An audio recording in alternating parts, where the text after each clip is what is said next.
Fried suman churros with premium hot chocolate by Dutch. Maulan nitong mga nakaraan kaya ang sarap naman talagang mag hot chocolate, kaya sabi ko kay mami ay bilan niya ako ng suman para gagawin kong dessert partner nito. Yung simpleng suman gawin nating special at cafe level na merienda habang nasa bahay ka. Una i-prepare natin yung fried suman churros. Tanggalin lang muna yung mga balot na saging, pagkatapos nun ay i-prepare yung sugar coating.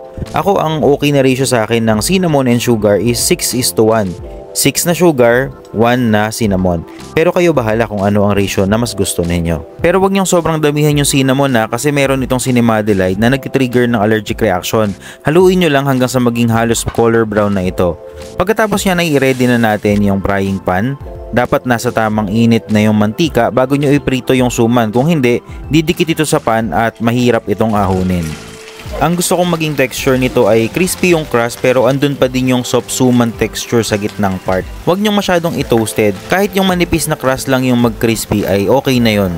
Pag okay na ay ahunin nyo na din agad para wag na masyadong mag-absorb ng mantika yung suman. At kung maaari ay patiktikan nyo ito para mabawasan yung oil na kumapit pag ahon at hindi ito mapunta doon sa sugar coating na pagugulungan nito mamaya. Pagkatapos iprito at patiktikan ay pwede nyo na itong pagulungin sa cinnamon sugar coating na ginawa natin kanina. Nasa inyo din kung i-cover nyong mabuti o pwedeng light coating lang kung ayaw nyong maging masyadong matamis dahil isasawsaw pa ito sa chocolate mamaya. Dito naman ay ipe-prepare na natin yung kapartner ng ating fried suman churros na premium hot chocolate ng Dutch. Kapag nagtitimpla ako ng kape o hot chocolate, laging nakatimbang para consistent yung lasa ng iniinom ko. Dito ay 50 plus grams yung bigat ng hot water dahil 50 ml lang yung nasa recipe nila sa back. Alam nyo ba na ang Dutch ay isang local chocolate manufacturer at gawang pulilang Bulacan ang mga produkto nito at hindi naman talaga papatalo ang lasa nito at ang totoo ay isa ito sa mga hot choco powder na gustong gusto ko. So ito yung pinakatamang timpla nung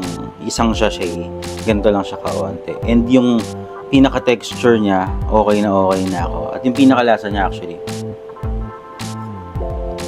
chocolatey.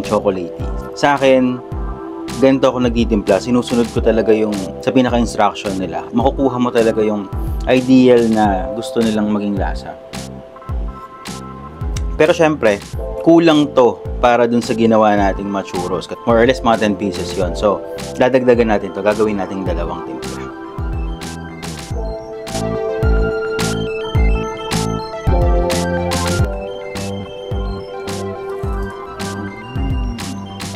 Yung hot chocolate dito ay double purpose. Pwede nyo siyang gawing sausawan at pwede nyo rin siyang inumin as hot chocolate.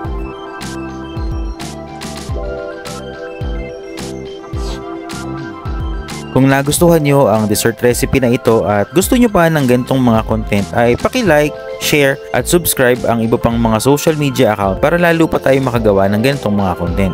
Maraming salamat!